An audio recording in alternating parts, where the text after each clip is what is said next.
Hello everyone दायो आं नोंथांमोननि सेराव मोननैसो गोनांथार आपडेट लानानै फैदों।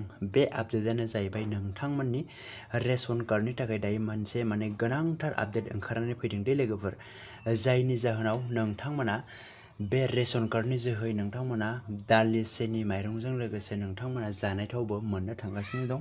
नोंथांमोना आगस्टनि उनावहाय दे लोगोफोर, दायो नोंथांमोननि थाखाय रेशन कार्डनि खायसे गोनांथार आपडेट ओंखारनानै फैदों। बे आपडेटफोरखौ आं नोंथांमोननो बे भिडिअनि गेजेरजोंनो शेयार खालामनानै होगोन दे लोगोफोर।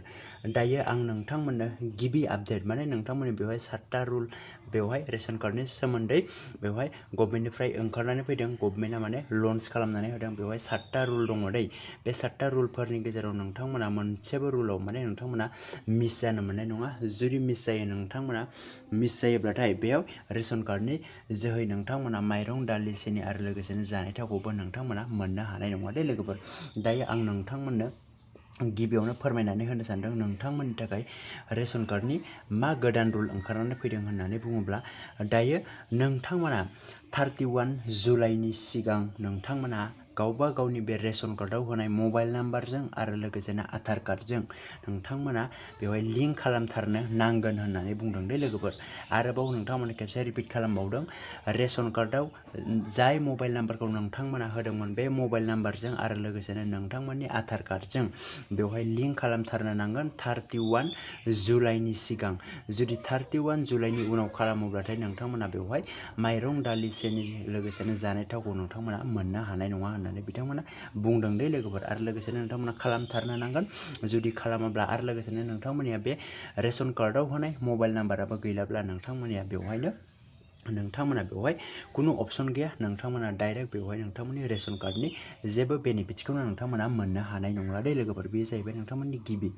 आरो नैथियाव दङ नोंथांमोननि EPOS मेसिनाव फिंगारप्रिन्ट एबा फेस भेरिफिकेसन खालामगोन होनना बुंदों। नोंथांमोननि रेशन कार्डआव नोंथांमोननि जाय दखानाव नोंथांमोननो रेशन होयो बा जाय दखानाव नोंथांमोननो माइरं होयो, बे गावबा गावनि दखानाव कन्ट्रेल दखानाव नोंथांमोननि बे EPOS मेसिन, बे EPOS मेसिनाव नोंथांमोनखौ फिंगारप्रिन्टखौ लायो, नङा होमबा? नोंथांमोना दायो जेब्ला नोंथांमोना दखानाव थाङो अब्लाथाय माइरं लायनो थाङोब्ला नोंथांमोननि फिंगारप्रिन्ट लाया होमबा? बे फिंगारप्रिन्ट लानाय मेसिनखौ EPOS मेसिन होननानै बुंनाय जायो दे।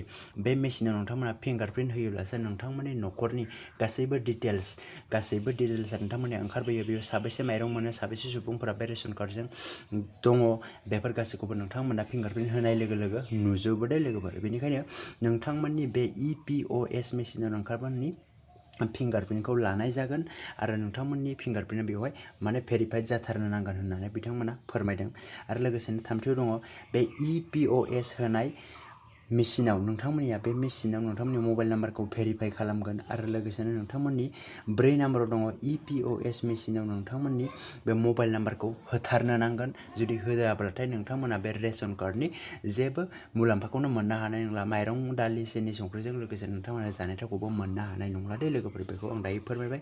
आरो लोगोसेनो नोंथांमोना आं बेखौ फोरमायबावनो सानदों, नोंथांमोना मोनसे मबाइल नाम्बारजोंनो गोबां रेशन कार्डफोराव नोंथांमोना रेजिस्टार खालामनो हानाय नङा। अनलि रेशन कार्ड गांसेयाव नोंथांमोननिया मबाइल नाम्बार मोनसे बे एक्सट्रा जानो नांगोन। जुदि गासैबो रेशन कार्डआव नोंथांमोना मोनसे मबाइल नाम्बारखौनो होयोब्लाथाय नोंथांमोना बेवहाय रेजिस्टार जानाय नङा। अनलि नोंथांमोननिया गांसेल' रेशन कार्डआव नोंथांमोना मोनसेल' मबाइल नाम्बारजों नोंथांमोना रेजिस्टार जानो नांगोन। आरो बेबायदि मोनसेल' जागोन होननानै बिथांमोना फोरमायनानै होखादों दे लोगोफोर। आरो लोगोसेनो नोंथांमोना जाय मबाइल नाम्बारखौ बे रेशन कार्डआव होदोंमोन, बे रेशन कार्डआव नोंथांमोननियाव मबाइल नाम्बारनि थ्रुयै नोंथांमोनाव OTP फैगोन। आरो लोगोसेनो नोंथांमोना माइरंफोरखौ लायनो थाङोब्ला दानिया मबाइलखौ लांफानो नांगोन। बे मबाइलाव नोंथांमोननियाव OTP फैगोन। बे OTPखौ नोंथांमोना बेवहाय खोन्थानानै नोंथांमोना भेरिफाइ खालामनानै लाबोनो नांगोन। अब्लासो भेरिफाइ जाखाङोब्लासो नोंथांमोना बेवहाय माइरंखौ मोनगोन बा नोंथांमोननि जानाय थाव, सेनि, दालि, संख्रि बेफोरखौ नोंथांमोना गासैखौबो मोननो हागोन दे लोगोफोर। दायो गभर्नमेन्टनिफ्राय गोदान रुल ओंखारनानै फैदों। आं दायो नोंथांमोननो बेखौ फोरमायबाय। आरो लोगोसेनो नोंथांमोननि दंबावो, मबाइल नाम्बारनिफ्राय बे नोंथांमोननि मबाइल नाम्बाराव OTPआ फैथारनाय जाथारनांगोन दे लोगोफोर। आरो लोगोसेनो आं नोंथांमोनखौ बेवहाय बेखौनो फोरमायखानो सानदों जे नोंथांमोना जेब्ला बे 31 जुलाइनि सिगाङावनो नोंथांमोनखौ आधार कार्डजों रेशन कार्डआव होनाय मबाइल नाम्बारखौ नोंथांमोनखौ लिंक खालामनो होदों नालाय, जेब्ला लिंक खालामो बे लिंक खालामनाय समावनो नोंथांमोननि बे मबाइल नाम्बारा OTP फैयोना फैया बेखौबो नोंथांमोना बे मेनेजारनियावनो खालामनानै लाखा। नोंथांमोना बेखौ काउन्टारफोराव थांनानै सोंनानै लाखाबानो जाबाय। जुदि नोंथांमोना मेसेज फैयाब्लाथाय नोंथांमोना बेयावबो प्रब्लेम जालायगोन। बेनिखायनो नोंथांमोना खेबसे थांनायावनो नोंथांमोना गासैबो खामानिखौ मावनानै लाखाजोब। बे नोंथांमोननि मबाइल नाम्बाराव OTP फैनाय जाथारनो नांगोन। OTP फैयाब्ला नोंथांमोनाबो रेशननि जा मोननो गोनां बुस्थु जेरैहाय दालि, सिनि, संख्रि आरो लोगोसे माइरं बेफोरखौ नोंथांमोना मोननो हानाय नङा दे लोगोफोर। दायो आं नोंथांमोननो बेखौ फोरमायखाबाय। नोंथांमोना बेंकआव थाङोब्लाथाय आधार कार्डजों नोंथांमोननि मबाइल नाम्बारजों लिंक खालामनाय लोगो लोगो नोंथांमोना गावबा गावनि मबाइलाव जुदि मेसेज फैयाब्ला, बे मबाइल नाम्बाराव मेसेज फैयाब्ला मेसेज फैनायखौबो नोंथांमोना बेंकआवनो मावनानै लाबोखा। बेखौ आं नोंथांमोननो दायो फोरमायनानै होबाय। आरो बेजों लोगोसेनो नोंथांमोननिया बे EPOS मेसिनाव नोंथांमोननिया बे OTPखौ बिथांमोना जेनेरेट खालामगोन। जेनेरेट खालामखांनायनि उनावहाय नोंथांमोना भेरिफाइ जागोन। भेरिफाइ जानायनि उनावसो नोंथांमोना बेफोर गासैबो जा मोननो गोनां मुवाफोर जेरै माइरं, दालि, सिनि, संख्रि, जानाय थाव बेफोरखौ नोंथांमोना गासैखौबो मोननो हागोन दे लोगोफोर। दायो आं नोंथांमोननो फोरमायबाय।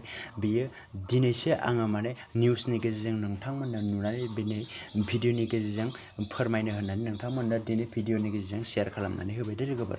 स' लोगोफोर नोंथांमोना बे भिडिअखौ जेसेबां हायो एसेबां शेयार खालामनानै हो, जाहाथे बयबो मिथिनानै बेफोर खामानिखौ मावनानै लानो हायो। आं नोंथांमोनखौ खेबसे फोरमायबावबाय, नोंथांमोननिया रेशन कार्डआव होनाय बे मबाइल नाम्बारा थाथारनो नांगोन। सिगां जाय समाव नोंथांमोना रेशन कार्डखौ एप्लाइ खालामनायाव बे मबाइल नाम्बार होदोंमोन, बे मबाइल नाम्बारा थाथारनो नांगोन आरो लोगोसेनो आधार कार्ड, बे आधार कार्डआबो थाथारनो नांगोन। बे मोननैजों नोंथांमोना लिंक खालामनानैसो नोंथांमोना बेवहाय गासैबो बे रेशननि मोननो गोनां मुवाफोरखौ नोंथांमोना मोननो हागोन दे लोगोफोर। दायो नोंथांमोना बे खामानिखौ थाबैनो मावना ला। बे मबाइल नाम्बारजों लोगोसेनो आधारजों लिंक खालामनाय खामानिया नोंथांमोना बेवहाय 31 जुलाइनि सिगांनो मावनो नांगौ दे लोगोफोर। नोंथांमोना बे 31 जुलाइनि सिगाङावनो मावाब्ला नोंथांमोना आगष्टनि 10 तारिखआवहाय नोंथांमोना बेवहाय नोंथांमोननि माइरंखौ मोननो हानाय नङा दे लोगोफोर। दायो आं नोंथांमोननो बेखौ फोरमायबाय। आरो लोगोसेनो नोंथांमोननिया बेवहाय आं नोंथांमोननो मोनसे बाथ्राखौ फोरमायनानै होनो थालांबावदों दे लोगोफोर। बेनो जाहैबाय नोंथांमोननि बे मबाइल नाम्बारखौ बिथांमोना प्राइमारि भेरिफाइड मबाइल नाम्बार महरै बिथांमोना सिनायथि होगोन होननानै बुंनानै होदों दे लोगोफोर। बेनिखायनो नोंथांमोननि दायो मबाइल नाम्बार थानाया जोबोद गोनांथार। जाय समाव नोंथांमोना रेशन कार्डखौ बानायदोंमोन, बे बानायनाय समाव मबाइल नाम्बार होनाया नोंथांमोननो थाथारनो नांगोन। जुदि थायाब्ला नोंथांमोना थैजासिम बे माइरंखौनो मोननो हानाय नंला दे लोगोफोर। दायो आं नोंथांमोननो बेखौ फोरमायबाय। आं नोंथांमोननो सिगांनि भिडिअनि गेजेरजोंबो फोरमायनानै होखादोंमोन। नोंथांमोननिया दायो जाय मबाइल नाम्बारा रेशन कार्ड एप्लाइ खालामनायाव होदोंमोन, बे मबाइल नाम्बारा थाथारनो नांगोन होननानै नोंथांमोननो सिगांनि भिडिअनि गेजेरजोंबो फोरमायनानै होखादोंमोन दे लोगोफोर। स' लोगोफोर दिनैनि भिडिअ बेखिनियानोमोन। जुदि नोंथांमोना भिडिअखौ नायनानै मोजां मोनदोंब्ला लाइक खालाम, शेयार खालाम, लोगोसेनो साबस्क्राइब खालामनानै लाबानो जाबाय दे लोगोफोर। नोंथांमोना बेबायदिनो टाइम टु टाइम गोदान गोदान आरो गोनां गोनां स्किमफोरनि आपडेटफोरखौ बे लेटेस्ट बड' इनफरमेसन इउटुब चेनेलनि गेजेरजों नोंथांमोना मोनबाय थानो हागोन दे लोगोफोर। Thank you for वाचिं।